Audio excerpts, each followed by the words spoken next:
السلام علیکم ورحمۃ اللہ وبرکاتہ۔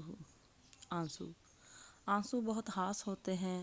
ہم اکثر مسکرا تو کسی بھی بات پر دیتے ہیں، مگر آنسو بڑے سنبھال کر رکھتے ہیں۔ اکثر لوگوں کے سامنے انہیں بہنے سے روک لیتے ہیں۔ ہر شخص کو ہم اپنے آنسو نہیں دکھاتے کیونکہ وہ اتنا خاص نہیں ہوتا، مگر یہ آنسو ہم اپنے رب کے سامنے نہ تو روکتے ہیں نہ روک سکتے ہیں۔ اس کی بارگاہ میں حاضر ہو کر اپنا سر اس کے آگے جھکا کر ہم جو آنسو بہاتے ہیں وہ کسی اور کے آگے بہہ ہی نہیں سکتے۔